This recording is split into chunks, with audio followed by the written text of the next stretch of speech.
What's going on, Giants fans? Hopefully everyone's staying hydrated, staying cool, staying indoors. This heat wave has gone on long enough. I am done. I am done with this thermostat being controlled by my utility company. Yes, in case any of you have smart thermostats, right off the bat, let me know in the comments if your thermostat is being controlled by your utility company to save energy on the power grid. Anyway, let's get real into it. What ifs? What ifs? This is another request by a subscriber who wanted me to make a video on the Giants what ifs, and here we go.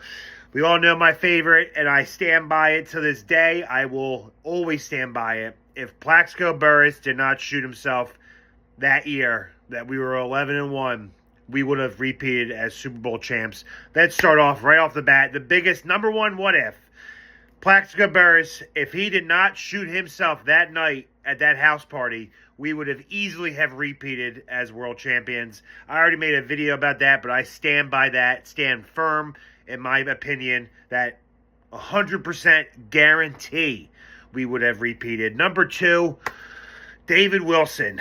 David Wilson was an electric running back out of Virginia Tech. He was a speedster.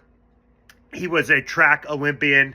He had it all, the gadgets. He was elusive. He was fast. He was quick. And he was a great teammate.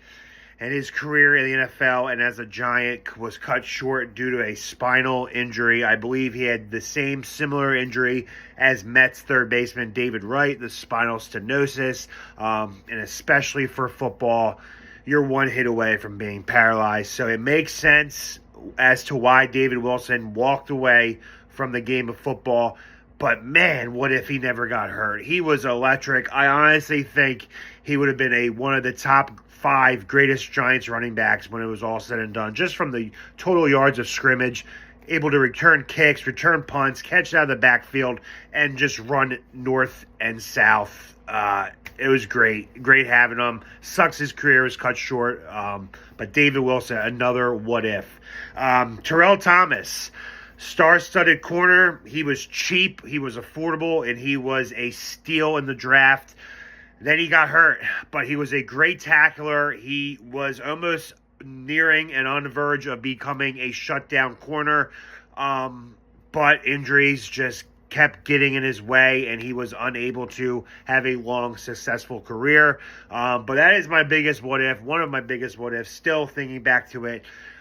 He could have been really, really special for the Giants, and a guy that might not a lot of you might not remember, but in the 2010 draft, 3rd round pick, the safety from LSU, Chad Jones. He was also a College World Series closer, I believe, when they won the World Series. Dual sport athlete, very good at baseball, got drafted in baseball as well. But he wanted to pursue his dreams in the NFL. He was drafted in 2010 by the New York Football Giants in the 3rd round. A lot of hope for this guy. He was going to be the next, a very legit, solid safety for us. And I believe he got in a motor vehicle accident, ruining part of his leg that he was unable to come back from. He never even got to play in a game for the New York Giants. Sad to see him go. And number 5, LeVar Arrington. This guy was a beast with the Washington Redskins. Pro Bowl, All-Pro, tackling machine. Could do it all, and he was a scary motherfucker.